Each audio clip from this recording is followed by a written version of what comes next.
Hi, thanks today for tuning in to Front Porch Conversations here on the front porch at the Copeland Community Center. I want to welcome our guests, Barbara and Lou Leone. Thank you so much for joining us. You're very welcome. And for our viewers, you live in Riverwoods. Correct. Wildwood Circle, is that correct? That's Correct. right. Mm-hmm. If we wanted to know a little bit about you, why don't we start with where you were born and where you grew up? And we do want to know about you, so. Okay. Well, we both grew up in Queens, New York. I was in Ozone Park, Queens, and Barbara was in Glendale, which at some point in earlier time, those two communities were distinct. But as urban sprawl came about, you couldn't tell one community from the other, but they still held on to their original names. So that's where we were born and raised. We both went to public schools. I went to PS 63 and PS 113. public school 63 and 113. And did you go all the way through? Well, there were different schools. Well, I at went to different high levels. school, John Adams High School. I went to Grover Cleveland High School. Oh, one of my ancestors. Ah, wow. Kind of distant, but. Yeah. What are some of your fondest memories of growing up? Well, I think the thing I think about the most and miss the most is the family gatherings. I grew up in a large Italian family, and holidays were always big events. A lot of food. A lot of food where the aunts and uncles and cousins and grandparents, everybody came together, and the meal would last for about 2 hours. More than that. Yeah. So that's one of the things I remember most, I think, is the family gatherings.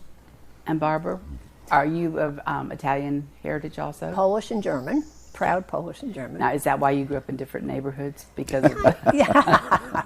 I think it was No. a blend. Each area had a blend. Yeah. But we had fond memories of family. I had 3 sisters, so we always had a busy house. And when my father was working in a shipyard during the war out in Greenport, Long Island, that was where work was available.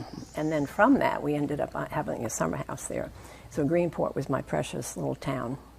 I think there's one stoplight, and it's very, very country and still precious. But the summers there were my treasure of memory and friends and family and good things like that. Lou, did you have siblings? I have one sister who's 3 years younger than I am. She lives now in Port Orange, Florida. Not too far. Well, far enough. I mean, it's a Four four and a hours. half hour trip yeah. from where we used to live in.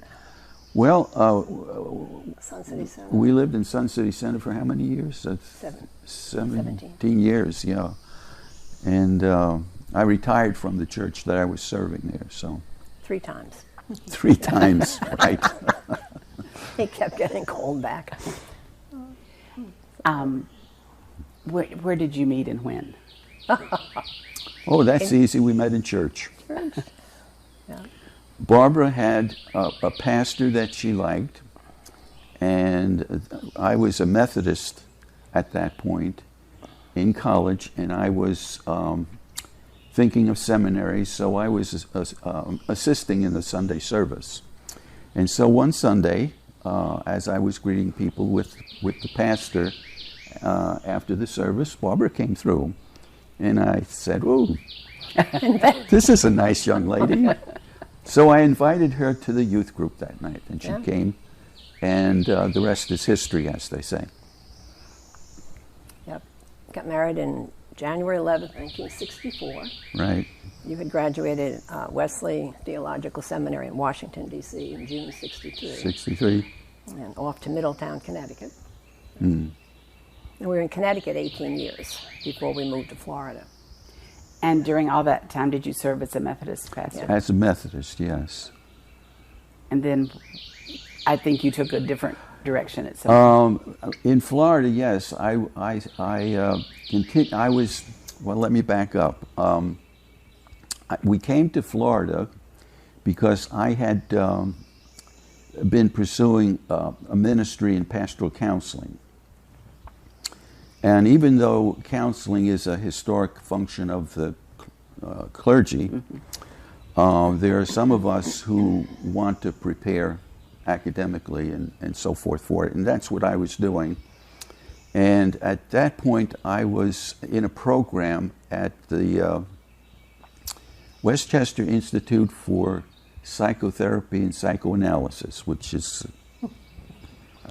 sounds impressive, but I'm glad I'm interviewing you, not me. Yeah. Not you interviewing. And it was a 4-year program, and about the 3rd year, the dean came and asked me if I would consider coming to Florida. They were beginning to branch out, and they wanted to start a counseling service in Daytona Beach, Florida.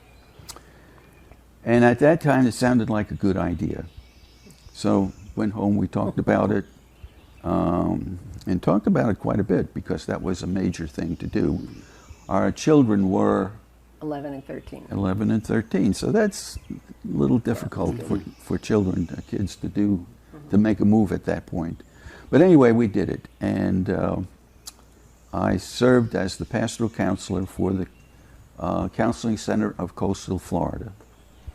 And we had a staff of about 16 at that point. Wow. And what years would that have been? Oh, we came to Florida in June of '81. So I was with them for about 8 years, I think. And then I went on to other things to do. Well, you mentioned your children. Why don't you tell us about your children? And I think there's some grandchildren too. Yes. I'll let the grandma talk about the children. Yeah, our oldest son will be 52 in June. He's retired Army, Lieutenant Colonel, and up in Fayetteville, North Carolina. And then our daughter, Jennifer, will be 50 this year. So and she's in Bear Creek, North Carolina, which is pure country. It's like this. So when she visits, she loves it. She enjoys the country. She has 4 dogs. They are dog people, and if one has to be put down, it's not. They're all rescue dogs. It's not much time after that. She has another one. Yeah. But I think we're holding it at 4. Yeah. So we have our dog time when we visit. She's a hospital administrator. Yeah. So.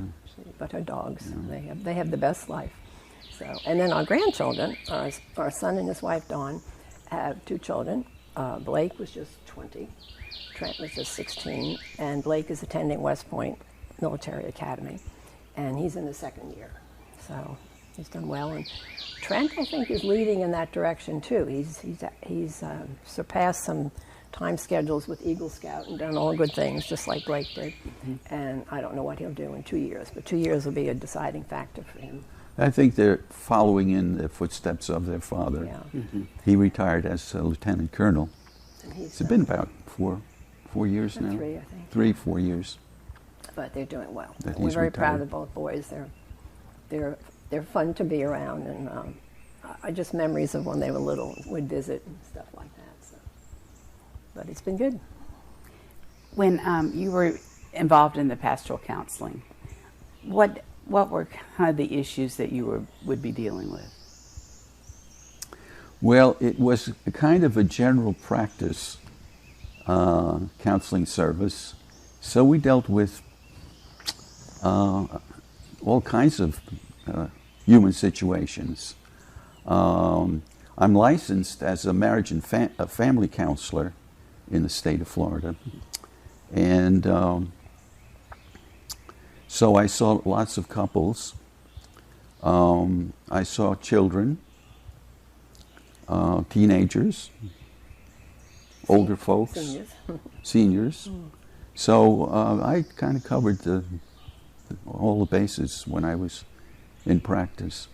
I think his association with AAPC, which is American Association of Pastoral Counselors, was a benefit in many ways and levels, and that introduced us to Episcopal Conference Center in North Carolina, in Hendersonville, Canoga, and we desperately loved Canoga.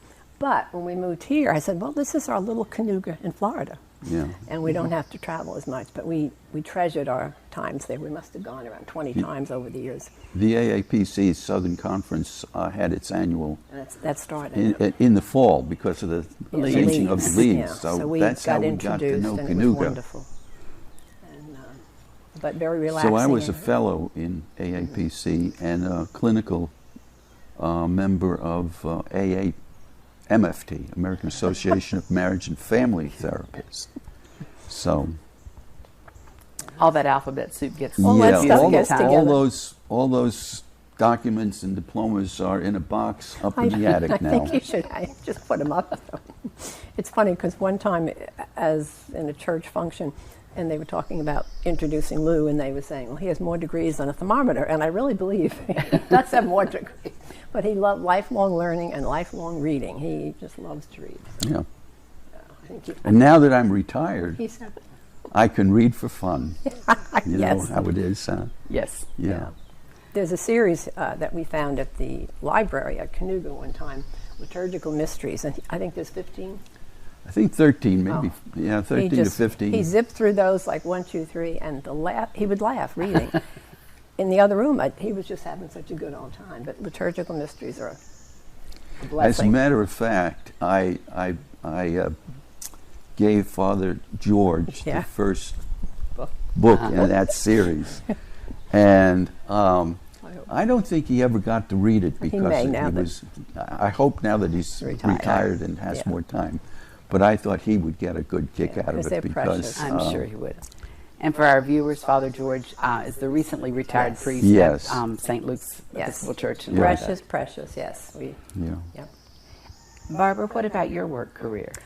I had, after high school and graduating good old Grover, Cleveland, it linked into a job in Manhattan for Johns Manville Corporation, insulation building products, and I did that 3 years, I guess, so we got married. And then from there, I think... Well, she was executive secretary to one of the vice presidents, so... Then we moved to Connecticut. She's a little too modest about that. And I guess I worked at Wesleyan University on a special program, Woodrow Wilson Fellowship Foundation, through a friend at the church that knew what, the background. And then from there, a big surprise, the dentist we went to asked if I wanted a job with him. And I was like, okay. I did try, and he liked to train his dental assistants. I don't know if that's appropriate these days, but we had the best office, and I just loved that, and the detail to making sure the room was properly ready for the next patient. But that was a different experience for me. That was a lot of fun. But the people in the office made work just a treasure. And when I left, he was saying he's not going to look at resumes. He's looking at date of births because we were July 5th, 7th, and 8th, the office women. And it was wonderful. It was a treasure. And then after that, it was Senior Services Coordinating Council, like a council on aging in Norwalk, Connecticut, when we were there. And that was fun, too. I had a wonderful, wonderful woman to work with, and we still keep in touch And then today. you did VIPS. Oh, then when we moved, Florida was more finding, somehow they linked construction with my job. This was volunteers in public schools, VIPS. Okay. Yeah, I did that. But prior to that, in moving to Florida, somehow with the construction, Johns Manville, I ended up with a 2-year school construction project, and it was $60 million bond issue, and I got to know ins and outs of really construction more, and got to know school administrators. And after that 2-year fast-track construction with this construction management firm and a local engineering firm, Russell and Axon in Daytona Beach, it dovetailed into a school system job, which that was wonderful too. And I started in the psychology office, which was fun, a lot of fun people. And then the volunteers in public school came up. It was a shorter calendar year. Mm-hmm. It was an 11-month job where you had quite a bit of time off, and I opted for that, and that was good. I coordinated a volunteer speakers bureau, a volunteer resource bureau, and all the community people would have to kind of filter through my office to be placed in the schools, versus the schools going out one-on-one and getting people that maybe would be inappropriate for some topics. Mm-hmm. And that I loved. I loved dealing with the community, and just got to know a lot of people. She knew a lot of people. I knew a lot of people. Just a lot of people knew me. But and that was good. And then we moved from Ormond Beach or Daytona Beach area, Volusia County, and then it was across to Tampa or Sun City Center. And I took a little time off before going back to the school system, and I worked for a school with severely handicapped for some time, and then an opening at an elementary school closer to home, which maybe I should have stayed with the other one, but it was very, very busy, very, very busy. 1,200 students, and the first year I got mono because I was not used to child contact to that point, and I loved the teachers and my precious students. Then I did that, and then one day I came home and said to Lou, that's it. I walked in, she was on the phone with her retirement office. I just said, office. A couple of things happened. I said, what's right is right and what's wrong can't be tolerated. So I just exited, but it was fine. I'm happy I have my retirement with Florida State Retirement System. So, because he was going to retire first, but I just jumped the gun. I did first. Just got to the phone first. Got to the phone first, but happy memories. Lou, talk to us about your move to Sun City and your ministry there, if you would. As I said, I started out as a Methodist, and during that time, even though I was in private practice and doing lots of counseling, I always kept a connection with the church, and I, was an associate here and part-time there because I just liked to have that connection.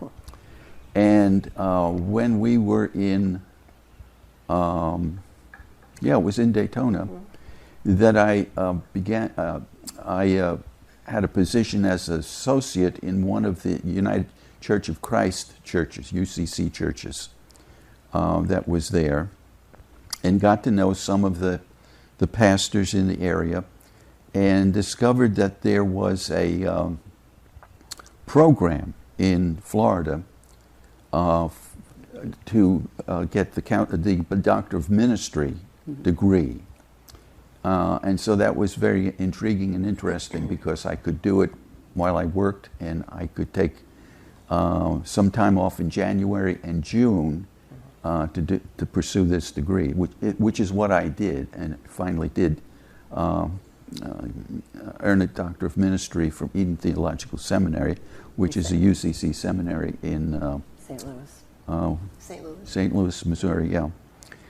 So I got to know a lot of UCC ministers, and I guess I was attracted to the United Church of Christ for their progressive stance. And I decided at one point to see if I could get a solid relationship with them as a standing minister. So I called the regional minister one day and asked him if we could have a meeting at some point, and I was interested. And I thought, well, maybe next week or 2 weeks or whatever. And he said, how's lunch today? And that, as I said before, that was history. And I came into the United Church of Christ. And as a result of that, it's a long way to get to your question, to answer your question. The UCC Church in Sun City Center was thinking of opening a pastoral counseling service. So the conference minister that I had talked to the conference minister on this end of the state, and they said, "Oh, I have just the guy for you, Lou Leone." So went over there for an interview and started a counseling service in Sun City Center. The church there was about 1,200 members. It was a big church, And their direction of doing things in the community, they had a program with Mama Homes. Low housing. They really were very involved with the community. And it was really a wonderful experience there. And then, of course, the counseling service was very well respected, so it was a good I started fit. out as a pastoral counselor there and got promoted to associate pastor. And I was there for a total of 15 years. and retired from Sun City Center, which is in itself a retirement community. Right. But we were looking for a continuing care kind of retirement community, And we church related. and church related, and we did look Very, around in Tennessee and North Carolina, and somehow I don't remember how I discovered Advent Christian Village. I think it was on the internet. We were coming up to the Florida Folk Festival, and with some friends from Sun City Center. And prior to that, we took a day early and just came to look at. That was in 2012 at ACV, and then we finally moved in 2015 because we kind of get our ducks in a row because he was backward. We thought about it for quite Yeah. some time, and So, we and then- decided, this is the place I think we want to be. Geographically, it's much closer to North Carolina, Right. where our two kids are. We wanted to stay in Florida, but we kind of wanted to come north a little because there is a definite change in seasons. The weather and the Not as much as you get further on north, but and then just the location. I don't think we could have found a better place to be retired. We really do enjoy it here. It's been a here. good fit, and as I said, it gives me the reflection of Canoga with the woods and just the comfort zone and the quiet streets and things like that. So it's worked out. Yeah, we have wonderful neighbors. People are really so nice. I mean, just couldn't be better. Refresh my memory if this is not quite right. Does Canoga and Cherokee mean the gathering place? Something I like that. believe, yeah, It's, that was in, Yeah. And I have that sense here as well. Yeah. Yes. Because Yeah. we have also the conference center and Correct. the camp. And right. Um, Yes. it's a place to gather along the river. Yeah. Mm-hmm. So it really is our ACV is our Canoga in Florida. Would either of you like to share with us, or both of you, a life-changing event in your life? I think there have been so many life-changing moments. I wouldn't say events, but life-changing moments along the way. I think as you journey through life, you have these aha moments when you say, "Oh, that's what it is," or "That's what this means," or something like that. One thing negative happened. Our house had gotten burglarized in Ormond Beach, which was a little traumatic for me. But in order to turn that around from the anger and everything, I started a neighborhood watch program in Ormond Beach, and by the time we left, it was probably the largest one. So I did feel good about that. I had to do something to take away all the treasured heirlooms and everything that happened that day. It was just that, but it was just that feeling. But some of those kind of experiences are turned into good. Yes, yeah. And I just, I had a good relationship with the Ormond Beach Police Department.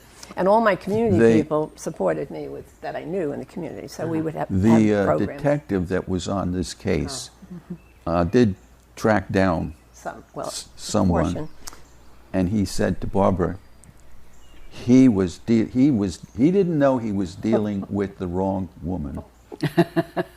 I did every pawn shop in Ormond Beach, Daytona Beach, and somehow something connected, and it was good. But some of the people we knew in our life in the church had to withdraw from being involved with the case because they knew Lou and how that connected. I don't know. Oh, yeah. It all was just one of those things that happened, and I'm sorry it did, but we moved on, I guess, other than the treasured heirlooms that just never came back. But it's been good. What advice would you give a young person today? Oh, Wow. I know in certain instances, I guess what's right is right and what's wrong is not tolerated. And I think there are certain times in life that you have to make your feelings known without, really hurting or harming anybody else. But I do have a strong belief that what's right is right and what's wrong shouldn't be tolerated. And I guess a couple of situations have come up through life where that's been good for me to deal with and take care of and be also accepted on the other end and appreciated to quite some high levels. So do the right thing. Yeah, do the right really thing. do the right thing. And we're very fortunate, we feel, taken the big leap to come to Florida because we had lived in Parsonage then, and we finally bought our first house in Ormond Beach, and then our second house in Sun City Center, and now we're here. So that was a big leap. So, but we made it.